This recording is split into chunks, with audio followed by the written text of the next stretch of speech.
بسم اللہ الرحمن الرحیم۔ رب اشرح لی صدری ویسر لی امری واحلل عقدۃ من لسانی یفقہوا قولی۔ ربی زدنی علما۔ السلام علیکم ورحمۃ اللہ وبرکاتہ۔ الرحیق المختوم۔ نبی کریم صلی اللہ علیہ وسلم کے سیرت کے حوالے سے آج ہم جانیں گے غزوہ احزاب۔ ابو طلحہ کہتے ہیں کہ ہم نے رسول اللہ صلی اللہ علیہ وسلم سے بھوک کی شکایت کی اور اپنے پیٹ کھول کر ایک ایک پتھر دکھائے تو رسول اللہ صلی اللہ علیہ وسلم نے اپنا پیٹ کھول کر 2 پتھر دکھلائے۔ خندق کی کھدائی کے دوران نبوت کی نئی نشانیاں بھی سامنے آئیں۔ صحیح بخاری کی روایت ہے کہ حضرت جابر بن عبداللہ رضی اللہ عنہ نے نبی صلی اللہ علیہ وسلم کے اندر کڑی بھوک کی نشانیاں دیکھی تو بکری کا ایک بچہ ذبح کیا اور ان کی بیوی نے ایک سایہ لگ بھگ 2.5 کلو جو پیسا۔ پھر اللہ کے رسول صلی اللہ علیہ وسلم کو رازداری کے ساتھ خفیہ طور پر گزارش کی کہ اپنے کچھ ساتھیوں کے ساتھ تشریف لائے، لیکن نبی صلی اللہ علیہ وسلم تمام خندق والوں کو، جن کی تعداد 1000 تھی، ساتھ لے کر چل پڑے۔ سب لوگوں نے اسی تھوڑی سی کھانے کو پیٹ بھر کر کھایا، پھر بھی گوشت کی ہانڈی اپنی حالت پر باقی رہی اور بھری کی بھری جوش مارتی رہی اور گوندھا ہوا آٹا اپنی حالت پر باقی رہا، اس سے روٹی پکائی جاتی رہی۔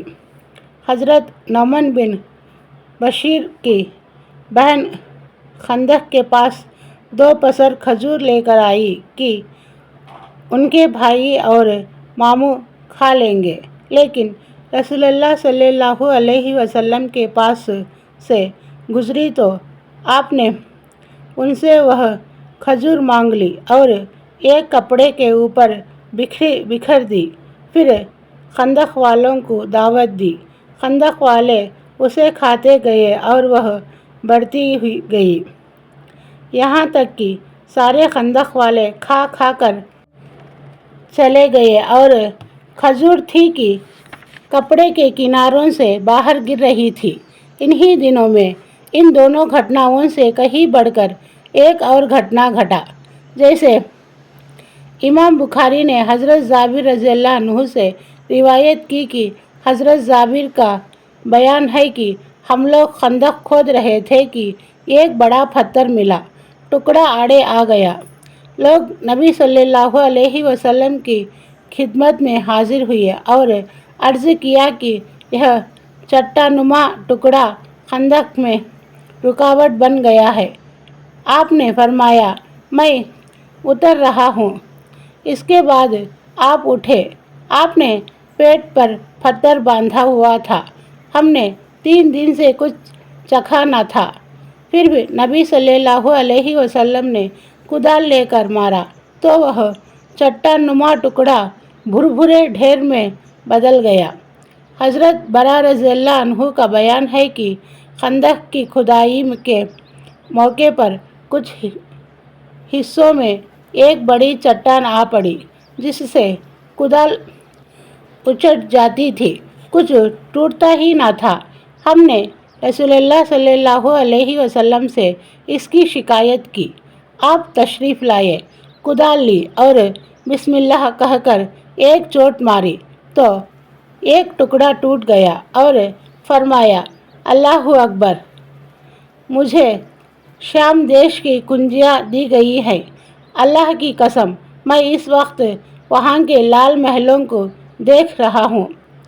پھر دوسری چوٹ لگائی تو ایک اور ٹکڑا کٹ گیا اور فرمایا، اللہ اکبر، مجھے فارس دیا گیا ہے۔ اللہ کی قسم، میں اس وقت مدائن کا سفید محل دیکھ رہا ہوں۔ پھر تیسری چوٹ لگائی اور فرمایا، بسم اللہ، تو باقی چٹان بھی کٹ گئی۔ پھر فرمایا اللہ اکبر، مجھے یمن کی کنجیاں دی گئی ہیں، اللہ کی قسم میں اس وقت اپنی اس جگہ سے صنعاء کے فاٹک دیکھ رہا ہوں۔ ابن اسحاق نے ایسی ہی روایت حضرت سلمان فارسی رضی اللہ عنہ سے ذکر کی ہے۔ چونکہ مدینہ اتر کے علاوہ باقی دشاؤں سے ہرے لاوے کی چٹانوں، پہاڑوں اور کھجور کے باغوں سے گھرا ہوا ہے، اور نبی صلی اللہ علیہ وسلم ایک ماہر اور انوبھوی فوجی کی حیثیت سے یہ جانتے تھے کہ مدینہ پر اتنی بڑی فوج کا حملہ کیول اتر ہی سے ہو سکتا ہے، اس لیے آپ نے صرف اتر دشا ہی میں خندق کھدوائی۔ مسلمانوں نے خندق کھودنے کا کام برابر جاری رکھا، دن بھر کھدائی کرتے اور شام کو گھر پلٹ آتے، یہاں تک کہ مدینہ کی دیواروں تک کفار کی بھاری فوج کے پہنچنے سے پہلے نشچت پروگرام کے مطابق خندق تیار ہو گئی۔ ادھر قریش اپنی 4000 کی فوج لے کر مدینہ پہنچے تو روما ظرف اور جغابہ کے بیچ مجمع الاسیال میں پڑاؤ ڈالا، اور دوسری اور غطفان اور ان کے نژدی ساتھی 6000 کی فوج لے کر آئے تو احد کی پوروی کنارے پر استھت جنب نکمی میں پڑاؤ ڈال دیا، اور جب ایمان والوں نے ان جتھوں کو دیکھا تو کہا، یہ تو وہی چیز ہے جس کا اللہ اور اس کے رسول نے ہم سے وعدہ کیا تھا، اور اللہ اور اس کے رسول نے سچ ہی فرمایا تھا۔ اور اس حالت نے ان کے ایمان اور آگنا پالن بھاؤ کو اور بڑھا دیا، لیکن منافقوں اور کمزور نفس لوگوں کی نظر اس فوج پر پڑی تو ان کے دل دہل گئے، اور جب منافق اور وہ لوگ جن کے دلوں میں بیماری ہے کہہ رہے تھے کہ اللہ اور اس کے رسول نے ہم سے جو وعدہ کیا تھا وہ ماتر دھوکہ تھا۔ بہرحال اس فوج سے مقابلے کے لیے اللہ کے رسول صلی اللہ علیہ وسلم 3000 مسلمانوں کی فوج لے کر تشریف لائے، اور سال پہاڑی کی اور پیٹ کر کے قلعہ بندی کی شکل اختیار کر لی۔ سامنے خندق تھی جو مسلمانوں اور کفاروں کے بیچ رکاوٹ تھی۔ مسلمان کا کوڈ شبد یہ تھا کہ حامیم، ان کی مدد نہ کی جائے۔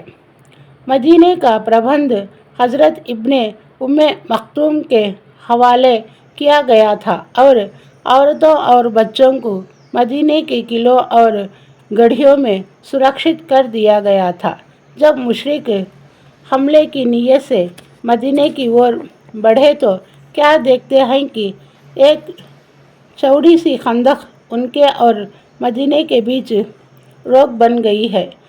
مجبور ہو کر انہیں گھیراؤ ڈالنا پڑا، حالانکہ وہ گھروں سے چلتے وقت اس کے لیے تیار ہو کر نہیں آئے تھے، کیونکہ